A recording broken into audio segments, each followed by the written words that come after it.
Le 29 juillet 2022, dans la cité balnéaire de Kribi, région du Sud, le ministre des Travaux publics Emmanuel Nganou Messi procédait à la mise en service de l'autoroute Kribi-Lolabé, une grande première pour le réseau routier camerounais.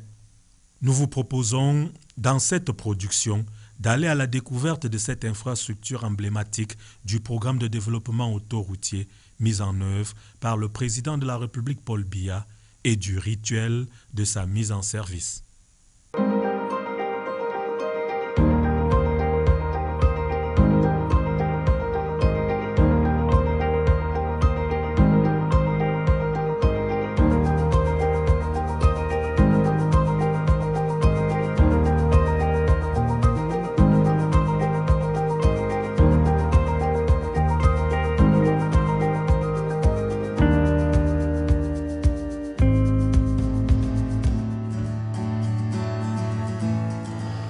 L'autoroute Kribi-Lolabé s'étend sur un linéaire de 38,5 km, dont le point kilométrique 0 ou PK0 se situe au village Boro.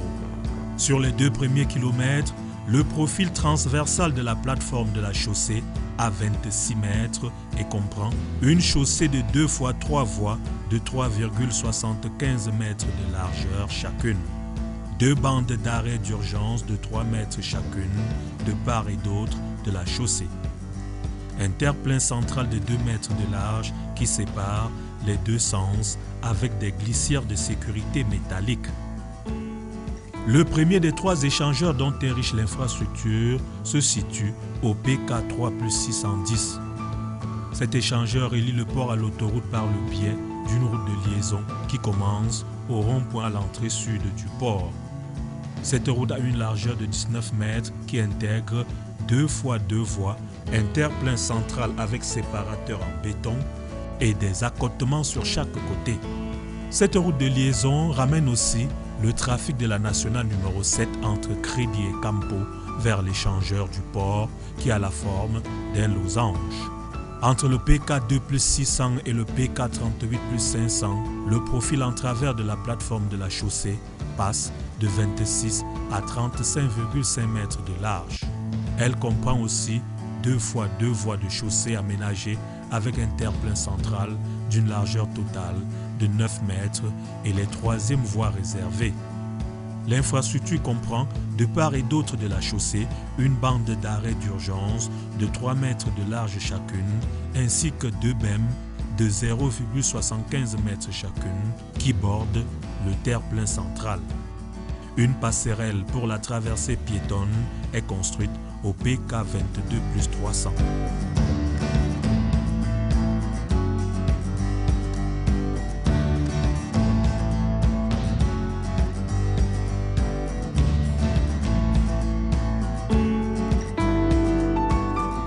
L'autoroute traverse le passage supérieur construit au PK23+380.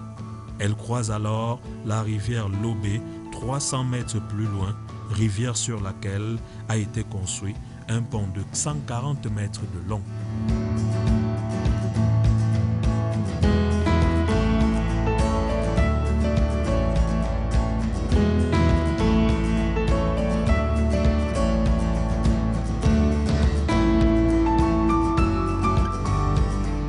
Au PK25 est implantée la véritable merveille de l'infrastructure, la station de péage de Beka.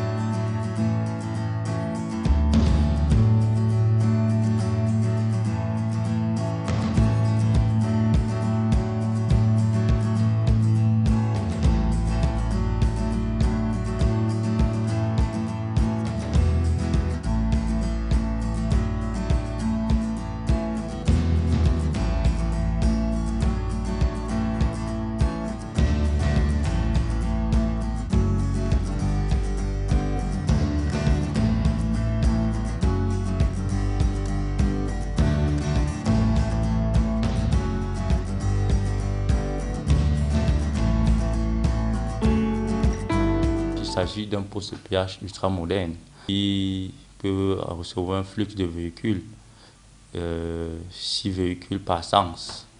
Donc, ceux qui sortent du port pour aller vers EDA, en passant par l'autoroute, ils ont 6 voies au niveau du péage.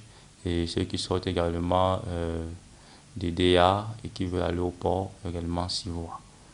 Et ces voies sont modernes, en ceci qui sont équipées d'un système de péage ultra moderne.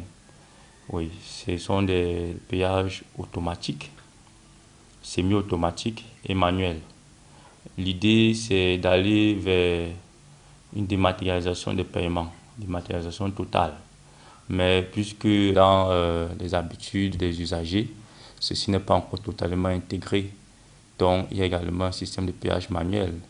C'est-à-dire tu peux arriver au péage et tu sors ton argent, tu payes et on te rembourse. Il y a également un système de péage totalement automatique. C'est-à-dire ce sont des cartes prépayées. Quand le véhicule s'approche, il y a des capteurs. Ça fait une lecture sur la carte et ça extrait le montant. Les barrières s'ouvrent automatiquement, le véhicule passe. Donc sans intervention humaine. Ça existe sur l'autoroute Kribi-Lola-Bé. Il y a également un système médian entre les deux. C'est-à-dire ce sont des recharges par carte, mais qui demande l'intervention d'un opérateur au niveau de la cabine. Donc vous donnez votre carte, on chouk dans un dispositif, ça retire le montant qu'il faut payer et puis vous passez. Donc l'aspect ultra moderne découle de là. Le but à long terme ou à moyen terme, en fonction de l'adaptation des usagers, c'est de passer à une dématérialisation totale. Oui, pour diminuer les risques et permettre une plus grande fluidité du trafic au niveau du péage. En prévision de la tarification du péage, un système de catégorisation des véhicules a été prévu. Les véhicules ne payent pas tous le même tarif, tout simplement parce qu'ils n'endommagent pas l'autoroute de la même manière. C'est-à-dire, une berline ne vient pas endommager l'autoroute comme un grimier. Donc, il y a une catégorisation du péage. Plus tu endommages, plus tu payes. Donc, nous avons ici 5 classes, oui, 5 classes de véhicules. Voilà, on commence par les plus légers aux plus lourds et qui payent également dans cet ordre-là.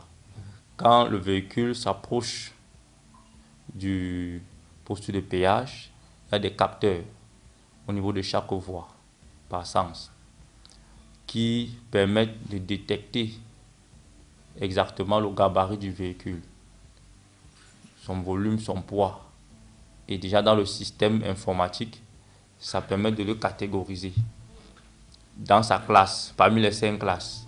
Donc quand le véhicule arrive au niveau de l'opérateur, au cas où c'est un paiement manuel, on connaît exactement le montant qu'il doit payer. C'est-à-dire l'opérateur n'a pas apprécié que non, tu es en catégorie 5 ou bien tu es en catégorie 3, puisque le travail a été effectué automatiquement à l'approche du véhicule. Pareil, quand c'est un paiement par carte, dès que le véhicule est arrivé, on connaît exactement la catégorie de véhicule qui est arrivé. Donc, quand il donne sa carte, on introduit dans la machine, ça coupe exactement le montant qui correspond à sa catégorie. Idem pour le paiement automatique. Donc, c'est intervention humaine, mais ça vient extraire exactement le montant qui correspond. Les bâtiments d'exploitation de l'autoroute sont construits à droite des îlots du péage. Ils comprennent des bureaux pour le personnel d'exploitation, des salles de réunion, des dortoirs et des commodités telles que les aires de jeu et les parkings, mais aussi les locaux techniques pour la collecte et la surveillance des données. Ici, nous sommes dans un contrat de partenariat spécifique. Ce n'est pas un contrat classique, c'est un contrat PPP. C'est-à-dire c'est du gagnant-gagnant.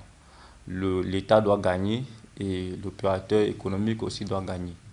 Et c'est un contrat qui est également adossé, du moins le paiement des loyers de l'opérateur est adossé sur les recettes d'exploitation.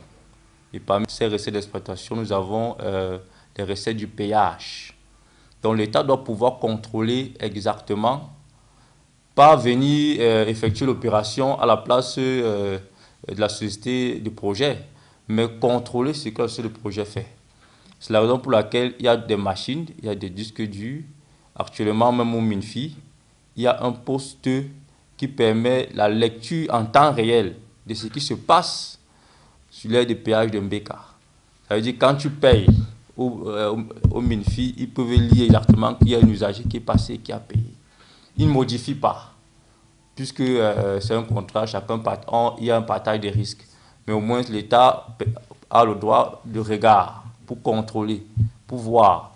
Puisque chaque mois, l'opérateur adresse des factures à l'État, qui sont des montants fixes, mais en fonction des recettes de péage, la différence qui doit être prise en charge par l'État peut être majorée ou minorée, voilà, en fonction du trafic sur le terrain. C'est pour ça qu'il faut le contrôle. La station de péage est autonome en eau et en électricité, mais un raccordement au réseau d'eau et d'électricité a été prévu. Au-delà du péage, le tracé de l'autoroute se poursuit dans la zone des Palmiers et entre dans la ville de Kribi. Au PK 27 plus 366, un autre passage supérieur de 60 mètres de long a été construit pour les futurs besoins de traversée de l'autoroute avec extension vers la ville de Kribi. Le tracé arrive au PK 29 plus 780 où le deuxième échangeur joint l'autoroute à la route nationale numéro 7 et Bolova-Kribi, permettant la commutation des transports. Une deuxième station de péage est construite sur la rampe d'entrée de cet échangeur en trompette sur la nationale 17 en attendant la construction de la route Ebolova-Akomde-Kribi. Cette station de péage abrite également des bâtiments, des bureaux, des dortoirs ainsi que la zone de maintenance. Le tracé de la route continue vers le nord en traversant le village Lendi. L'autoroute franchit la nationale Kribi-Yaoundé au PK 36 plus 634 avec un pont fonctionnant comme échangeur séparatif. Le tracé de cette première phase de l'autoroute Kribi-Edea atteint finalement sa destination au village Bikondo au PK 38 plus 500 avec un échangeur en losange.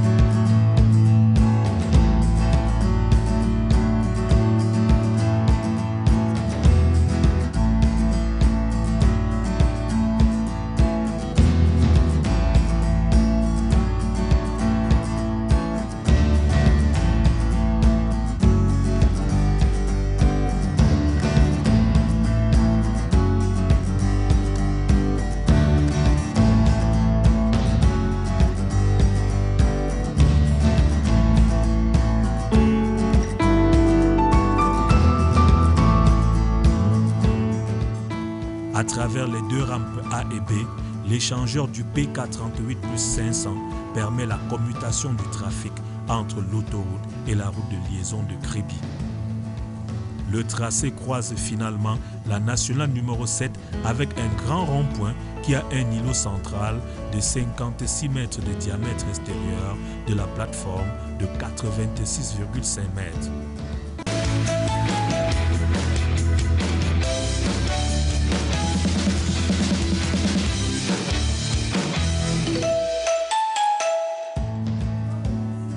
La mise en service de l'infrastructure le 29 juillet 2022 a drainé du beau monde à Kribi.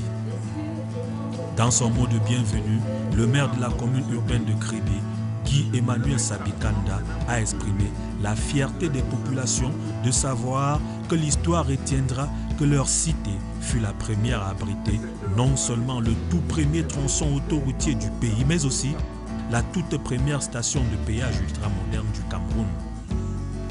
Zhang Wenche, le directeur général de l'entreprise KHM, qui assurera l'exploitation et la maintenance de l'autoroute dans le cadre du contrat de partenariat public-privé signé avec le partenaire privé China Harbour Engineering Company Tchèque en abrégé, a rendu un vibrant hommage au gouvernement, aux ouvriers et autres fournisseurs pour leur contribution au succès du projet. Dieudonné Bondomayo Kondo, le président du conseil d'appui à la réalisation des contrats de partenariat CARPA en abrégé, a éclairé la lanterne du public sur les grandes lignes du contrat. Le procès verbal mettant l'infrastructure à la disposition du partenaire privé du contrat a été paraphé par le trio ministre des Travaux publics, ministre des Finances et le directeur général de KHM. Avant l'allocution du maître d'ouvrage, qui était aussi le représentant personnel du chef de l'État, le public a retrouvé une icône de la musique camerounaise originaire de Kribi, Eko Roosevelt, pour ne pas le nommer en intermède musical.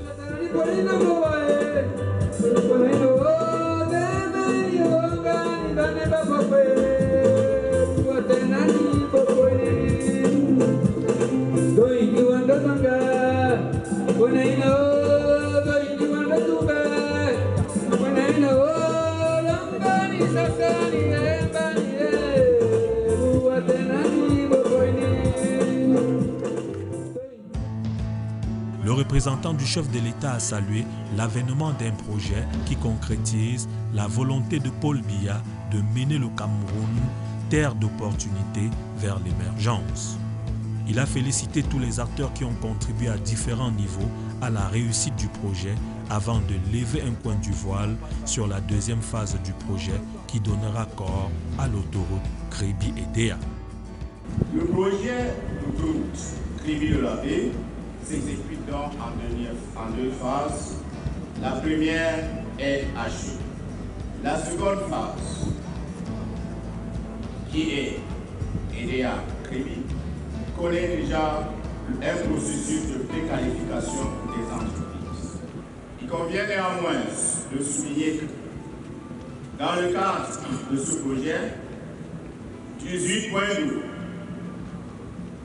et 22 km 600 de voies de l'établissement ont été réalisés au bénéfice des populations riveraines. Ces voies de rétablissement, je voudrais bien garder, visent à améliorer la mobilité des populations avec le relèvement des actes qui existaient avant la construction de l'autoroute. Ces axes ont donc été utilisés. Il a également été procédé à la sensibilisation des populations sur la consistance d'une autoroute et les contraintes liées à son voisinage. Cette sensibilisation va se poursuivre. Pour Monsieur le Président de la République, en effet, l'aménagement d'une infrastructure routière doit comporter des mesures destinées à relever les conditions de vie des populations de sa zone d'influence. Il demande que par la route, les populations ressentent un changement satisfaisant et agréable dans leurs conditions de vie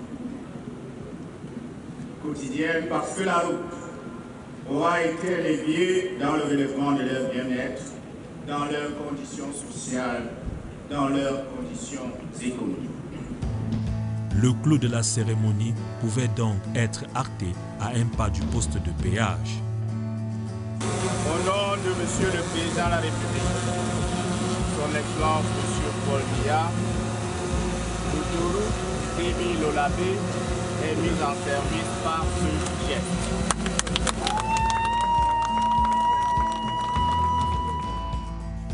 Ce fut l'occasion pour le ministre des Finances de révéler les tarifs du péage en justifiant les différents prix. Nous avons construit cette autoroute par la voie du partenariat public-privé. Nous avions un financement d'Exim Bank Chine de 250 milliards à supporter à 85% par la banque et 15% par le Cameroun. Et il faut se dire que les 15% du Cameroun ont été supportés par le partenaire chinois qu'on appelle China Harbour. Donc la première chose, c'est que quelqu'un qui a mis 15%, ça doit chercher dans les 30 milliards, etc. Plus les autres travaux qui ont été réalisés, il faut qu'ils soient remboursés. C'est la première chose. La deuxième chose, c'est que, et ça c'est une innovation qu'on n'a jamais eue, c'est-à-dire que nous avons là maintenant des provisions que nous devons faire pour l'aménagement et la maintenance chaque année de l'autoroute. Il faut de l'argent pour ça. Tout cela a été calculé et puis on s'est dit qu'est-ce qu'il faut donc faire pour supporter ces coûts qui avoisinent, si mes chiffres sont exacts, si mes souvenirs sont bons, à peu près 408 milliards de francs CFA sur la durée du programme, c'est-à-dire à peu près 30 ans. Il fallait donc trouver le niveau optimal du tarif à payer. Bon, ça ne pouvait donc pas être ce qu'on a l'habitude de payer 500 francs d'abord parce qu'ailleurs ce n'est pas des autoroutes, première chose. Et deuxième chose, ce mécanisme de financement n'est pas celui qui a été adopté. Avec surtout ce mécanisme-là de provision des travaux de maintenance, des gros entretiens chaque année. Bon, mais la difficulté que nous avons eue, et le président du CARPA l'a dit, c'est que nous n'avions pas un historique. Nous ne pouvions pas dire l'ancienne autoroute, voilà ce que nous avons fait, parce qu'on n'en avait pas. Donc on partait un peu de zéro. Donc quand on a fait ce qu'on appelle des tests de sensibilité, c'est-à-dire voir comment les populations peuvent réagir, nous avons utilisé les tests qui ont été faits pour l'autoroute Douala-Yaoundé, etc., pour dire voilà à peu près ce que les gens attendent. Bon. Vous êtes comme moi, si on vous demande combien vous pouvez payer, vous allez donner un chiffre extrêmement bas. Donc les chiffres que nous avons eu, c'est que les gens veulent payer en moyenne 242 francs. C'est-à-dire encore moins que 500 francs ce qu'on paye avant. Bon, alors on a fait des calculs pour voir quel serait le tarif optimal. Il ne fallait pas non plus avoir un très gros tarif, parce que s'il y avait un très gros tarif, ça pouvait jouer sur l'attractivité du port, parce qu'il fallait éviter que les gens disent, dans ce cas, j'évite même de prendre l'autoroute, j'évite d'aller au port. Mais si on prenait un tarif trop bas, on allait se retrouver dans l'incapacité de couvrir ces coûts de remboursement dont je vous ai parlé, et une grosse partie allait encore revenir à la charge du trésor public. C'est pour ça qu'on a pris un peu un tarif, je peux dire médian, qui nous permet de couvrir, même si, in fine, je préfère vous dire la vérité, le trésor public aura quand même encore à sortir un peu d'argent, mais pas autant que ce qu'on aurait sorti si le tarif était à peu près bas. Bon, il faut aussi dire la vérité, restons honnêtes. J'ai vu un de vos collègues qui, en donnant le tarif, a plutôt pris le tarif le plus élevé, celui qui s'applique aux gros camions, à beaucoup d'essieux et tout. Les tarifs vont d'à peu près 600 francs à... Ça veut dire qu'il y a beaucoup de tarifs intermédiaires. Mais j'en parlais avec le ministre des Travaux publics, il nous faudra faire une bonne communication pour bien expliquer ce qui se passe, pourquoi on en est arrivé à là et pourquoi tel va payer ceci. Voilà. Pendant près d'une heure d'horloge, les installations du péage seront parcourues, les membres du gouvernement écoutant attentivement les explications relatives au fonctionnement de l'autoroute.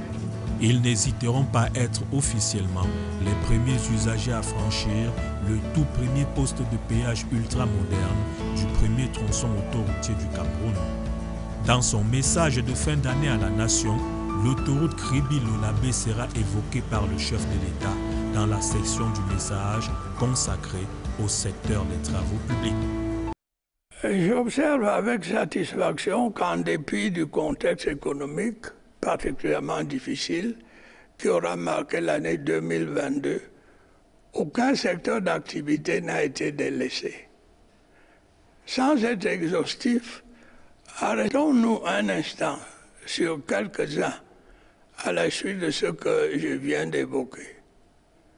Si nous prenons le secteur des travaux publics, 860 km de route et 460 mètres linéaires d'ouvrages d'art ont été construits ou réhabilités.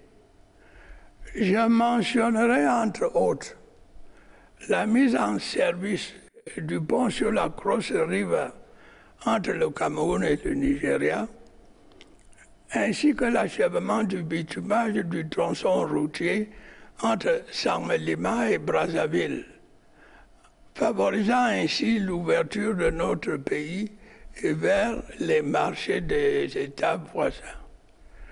Le bitumage de la section de route Lena-Tibati-Ngat sur la nationale 15, avec pour avantage l'augmentation des liaisons par voie terrestre entre le nord et le sud du pays.